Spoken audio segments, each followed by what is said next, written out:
welcome to Update. I'm Kevin Gardner, and tonight on our show we have probably Belleville's most famous pool player, and in fact maybe the whole world, Bruce Christopher. Welcome, Bruce. Nice to be here, Kevin. I see you haven't been back in Belleville in 20 years now. Haven't been back here since I was 17 years old. I used to play pool down at Lafferty's as a boy. Played pool when I was 7 years old on my mother's kitchen table, and took my dad's golf clubs off and got some marbles and bonkers that we used to play out down at Queen Alexander Public School. And that's where I began to learn to play pool, was on my mother's kitchen table. And then my brother and I used to go down to the old Lafferty's pool room and play like a quarter a game, 50 cents a game. Sure. Pocket money. Yeah. Now, you said you left Belleville at the age of 17 and traveled to New York to learn the wonderful world of pool. Now, like any other business, I suppose you consider it a business, that there's a lot of years of payment you got to get in there, of practice and hours and you know, meeting the players and stuff. And could you describe those early years where it was leanest? Now you're... Yeah, that's an interesting question. I'm glad you brought that up, because as a boy, when I used to play in the pool rooms, I thought to myself, the people would constantly put down the sport of pool, you know, and had that... taboo sort of thing, like the video games of today. Yeah. Sort of yeah. And as a boy, I had this mission and this dream eating away at my brain, saying, well, if someone says something so bad about something, there must be a good side to it. Sure. And I thought that perhaps all the sport needed was the proper presentation, meet the right kind of people, and develop it for television, put it on television, and become like the greatest toy that's ever been invented. And when I moved to Manhattan in the early part of the 70s, that's exactly what I did. Like from 1971 to 77, I went around and introduced myself as a professional pool player. And I remember back then I would go around and you'd say, I'm a pool player, like very shy and timid. Sure. And would go around and introduce myself, and met a gentleman, John Revson, who his dad is Charles Revson, who passed away a couple of years ago, who was the heir of Revlon Incorporation. And John's a real pool buff, and took an interest in my game and in my enthusiasm for the sport. This one-man crusade, come from the north and go down amongst where the greatest players live: Steve Mesereau and Alan Hopkins, Peter Margell, Larry Lascotti, Irving Crane, Mike Euphemia, Willie Mosconi, and elevate the image of it. And the doors began to open, and before I knew it, we were forming the Professional Pool Players Association in 1976. And I realized that it still needed a little more spice in entertainment, and who could do it better than anyone else but Minnesota Fats? Sure, he's a name that comes to mind when people talk about pool. Yeah, a marvelous Willie Mosconi. character, marvelous individual, and had met Minnesota Fats in the early 70s, 1971. I was living in Beverly Hills at the time, and had watched him on a David Frost show. And I thought to myself, now look at this. Look at the entertainment of this sport that he was projecting across the screen. I said, now why can't that happen to the entire family? And as a boy, I realized the misconception and the ego of this whole thing was that the male dominated the sport. And I think what could have happened and what should have happened, which would have dissolved and dissipated that bad image, was to bring the entire family in. That it didn't need that bad image about it. But if the father and the mother and the children would have came into the pool room, it wouldn't have got that bad taste about it. So the more exhibitions and the more personal appearances and the television opportunities, when I innovated, created, and developed the first shootouts with Minnesota Fats and myself in 1977, I sold the first package and brought every pool player out of retirement. We did our first shootout at the Waldorf Astoria, and the ticket was $200 a person to get in. The room was packed, and Willie Mosconi was there to rack the balls and color coordinate the game. Howard Cosell was the MC. And every top professional pool player came out that evening with their wives or with their families. And that's really where it all started.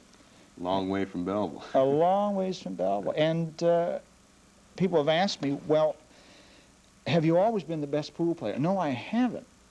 Have you always had this, like, you know, that you were, like, had a natural ability and talent with it? It wasn't that. It's just that as a boy, I just kept nurturing it and working at it. Now, when I lived in Belleville here, from a kid, was born and raised in Belleville, and used to go to Lafferty's and Wayne's pool room, and there was another one down on Front Street in Victoria, is it? I forget the name of the one down there. Pete's Pool Room or something Sure. like that. There were many multi-talented young men that I So growing up. when you left Belleville, like you were no better than any other No, kid that hung around the pool. no. I just had a hunger and a dream to make this a national recognized sport. And recently, we were back in town to the Belleville Plaza. Right. And many of the kids, I was born and raised down the Wharf section in Belleville, And that's Ontario, the which is bad- below the tracks. Okay. And many of those people that I lived with, you know, slept at their Sure. homes or played your old pool or buddies hockey with, down at the right. Bay and Quinny, came out and their families and their wives and their children. And I thought to myself, a couple of times I played a couple of the fellows that were much superior players than me. And Sure. had they continued on, but I guess maybe it wasn't their mission in life. That's You right. know, that may have been it.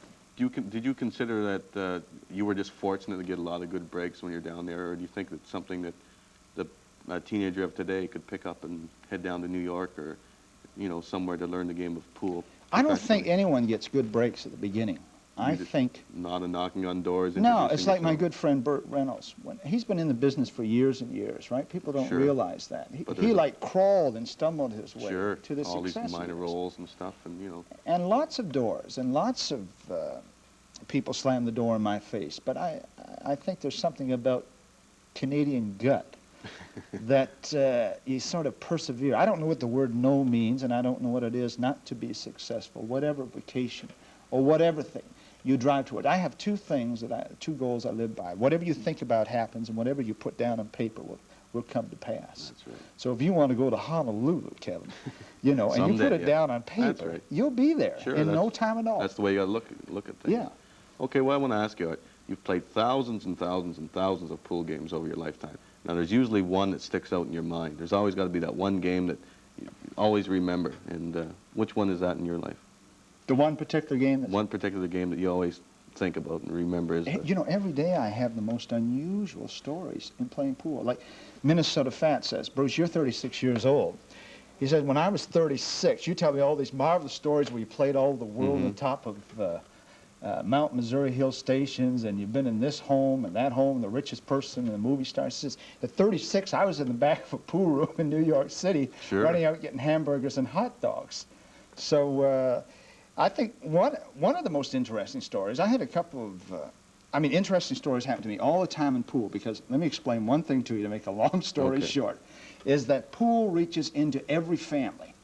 Right. And I know you play pool, and Sure. I hear you're a marvelous Oh, player. And I'd like to have an opportunity to play well, I'd with like you. to do that, for sure. But pool reaches into every family. But if you didn't play pool, that means your uncle, your grandmother, your aunt, or someone in your family relates to pool or That's has right. played pool. And it reaches into 100 million people. Now, to make a long story short, to bring you back to one of the outstanding games that I played was in 1974, when I was brought over to India to play a series of exhibition matches. And one was in Agra, where the Taj Mahal is. Oh, yes. Probably the only pool player in the world that ever got to play. They brought a pool table in there, and I got there when it was a full moon time, most Right. beautiful thing. And I played in Missouri Hill Station, which is like 7,000 feet. I played a real good player, but then came back to New Delhi, India, and was to play like the best player in India at the time. And went to this multi-billionaire's home, Went in there, and they had gold bricks like this laying all over the floors that you walked on. On the 5th floor was the billiard room area. Uh-huh. And Prime Minister Indira Gandhi was there, the Minister of Defense, Sanjeeva Ram, other celebrities and movie stars, the famous, the gorgeous girl, movie star from India was there, Raji or something, really exceptional actress. She was there with her husband and other celebrities. And I started playing a match with this one real good season player. Now, I won't tell you his name because I meet him every year in Manhattan, New York. He flies right? in with his entourage. I see. And we get together, and they bring in a pool table in the Plaza Hotel.